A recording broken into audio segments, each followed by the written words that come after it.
নমস্কার, সকলকে আমাদের চ্যানেলে স্বাগত জানাই। আজ আমরা কথা বলবো সেই অদ্ভুত এবং জাদুময় মুহূর্তের কথা, মহালয়া এবং মহালয়ার রহস্য। চলুন জানা যাক।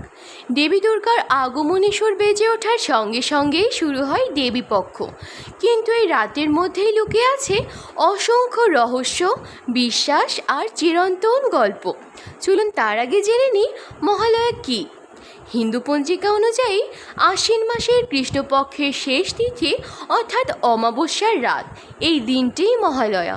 এই রাতের পর থেকেই সূচনা হয় দেবীপক্ষের অর্থাৎ মা দুর্গার আগমনী উৎসবের।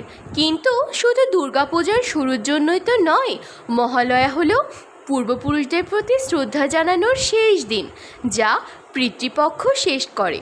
বিশ্বাস করা হয় এই দিন পূর্বপুরুষেরা পৃথিবীতে নেমে আসেন আমাদেরকে আশীর্বাদ দিতে, তাই সকলে পিণ্ডদান এবং তর্পণ করেন। চলুন এবার জানি মহালয়ার পুরাণ কথা। মহালয়ার সঙ্গে যুক্ত আছে এক পুরাণ কথা।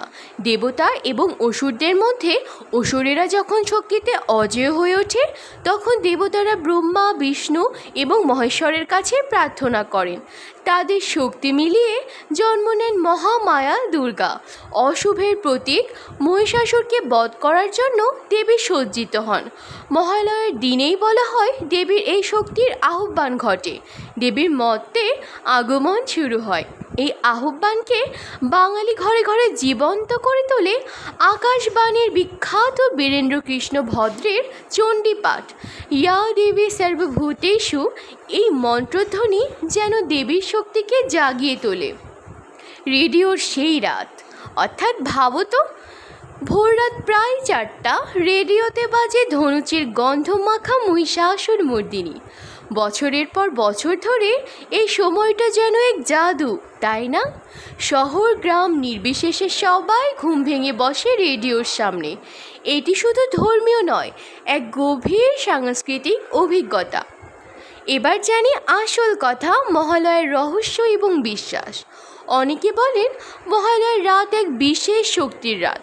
পূর্বপুরুষদের আত্মা যে সত্যি এই দিনে পৃথিবীতে আসেন তা বিশ্বাসের বিষয় হলেও বহু ঘরে আজও এই ভোরের জল, বাতাস, মাটির গন্ধ আলাদা করে যেন অনুভব করা যায়।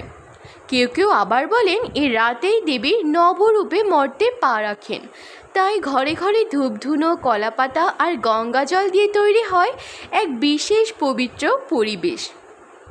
মহালয়া শুধু একদিনের আচার নয়, এটি বাঙালির হৃদয়ের সঙ্গে জড়ানো এক অনুভূতি। এটা আমাদের পূর্বপুরুষদের প্রতি শ্রদ্ধা, মায়ের আগমনের ডাক এবং অশুভ শক্তির বিরুদ্ধে শুভ শক্তির আহ্বান। দুর্গাপূজার ঢাকের আওয়াজ শুরু হওয়ার আগেই এই রাত যেন বলে, অন্ধকার কাটিয়ে আলোর উৎসব আসছে, মা আসছেন। শুভ মহালয়া।